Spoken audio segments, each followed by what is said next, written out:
Well, another round of working on the collector. You can see it's roughly welded. I'll go back in and fill all that in and then grind some more so it won't look so horrible. But added some bracing underneath. But yeah, it's still a little bit hot. Literally just got done working on it. But it's coming along. It'll go on an Oklahoma Joe Highland. Got the collector done and it's attached to the cooking chamber. The welds, you know, I don't know what to tell you. I'm not a professional welder, but you know, it's solidly attached. There's going to be no leaks. These collectors always come out farther than I intend. It kind of looks like a Star Wars and I think that's what it was called. But it's kind of got that look to it, which was not intentional, but it'll definitely draw once it's done.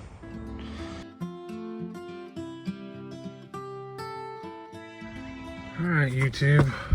For some reason, the prior owner of this Oklahoma Joe Highland decided that it would be really cool to drill holes in it. So I've got a piece of copper backing right here. My goal is to weld the hole and then pull the copper away, and then it should leave the weld flush. We will see theoretically if that works.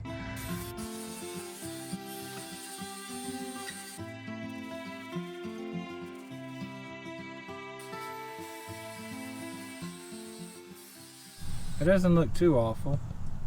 I mean, there's not a hole there anymore. And, ooh, it's hot. Still hot. But it's smooth. Once you throw some paint on it, that'll be good.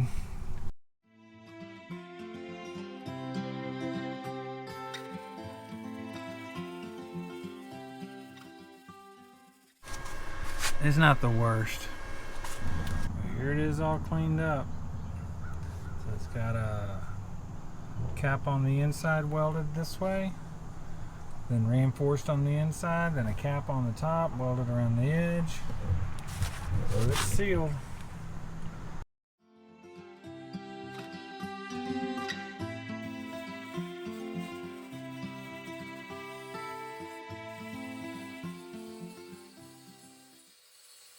Weld this up right here.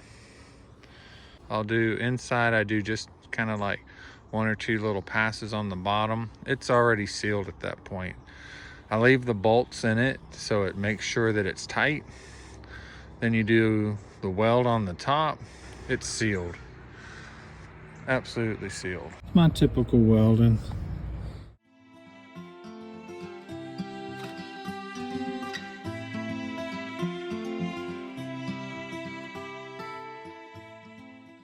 Gonna put in a kind of like one of these right here, and that way I can use the original handle to I'll slide that in, and that can be the carry handle when you want to carry it forward, and then when you don't want it, you just take it off and don't have to mess with it.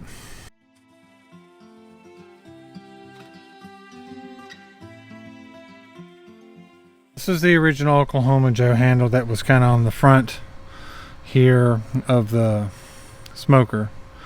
Now I've taken one of the brackets that came with it, welded it underneath the collector. So this will slide up like that. So you can see right there. And then as you pull up, it creates leverage and allows you to pull or tilt the smoker back to move it around. And then when you're done with it, you simply just slide that out, set that down there. So the stack is 32 inches, which is basically the length of the cook chamber. It's going to be right at 3/16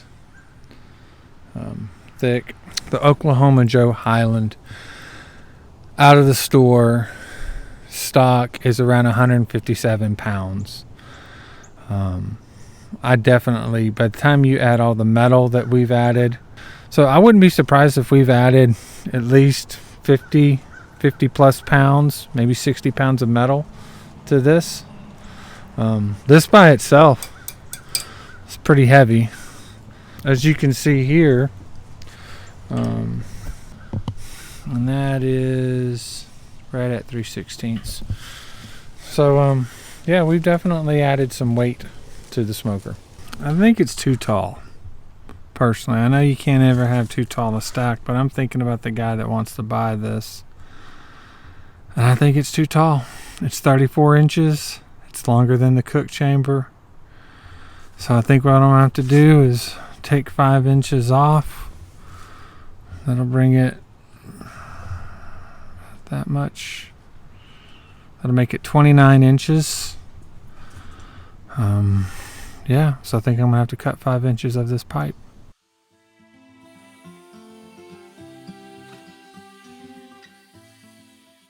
Here's what we've got. Completely welded in. Cut the stack by 5 inches. So now it's 29-inch stack with a 5-inch collector. Got a good start on the exhaust stack. Got to work on the end of the knob a little bit. But yeah, totally adjustable. Last time I made this modification to Oklahoma Joe, when I got done with it, somebody commented, well, why didn't you fix the door while you were at it? And I thought, dang man, why didn't I fix the door while I was at it? So this time I've opened up the door area. I've already cut a new piece of metal, which I will then fit in. Here's the start of the door. The bottom half is what the existing shape of the door was on the firebox. Then I just designed it to go up and around, like a squared off, so it'll take up most of the firebox side. And then what I thought I would do is kind of spot weld in to this backing right here, and then cut the backing so it acts as a flange. I'm thinking I'll just grind them flush and then also run some stitch welds here. But we finally got the door done.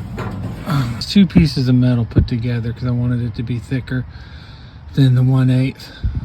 The door will act as the airflow. I'm not putting a vent in, but you can see on this last notch, there's plenty of airflow that'll come in. It's not the worst thing that I've ever seen. I mean, it's an improvement over what I've done in the past. And we did fix the door handle, so now it's kind of perpendicular to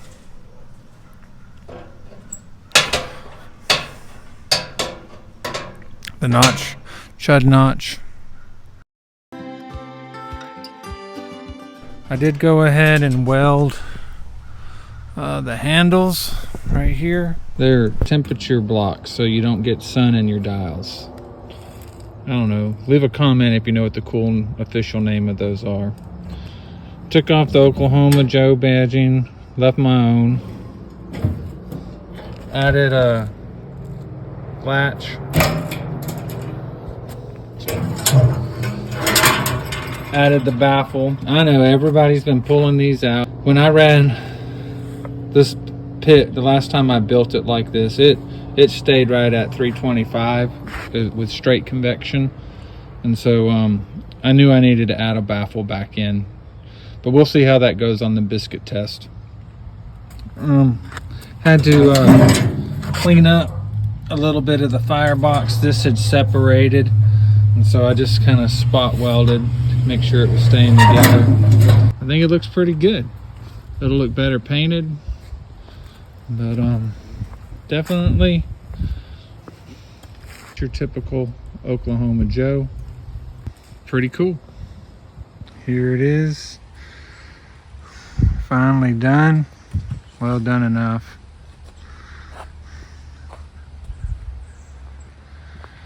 I think it's come out pretty good.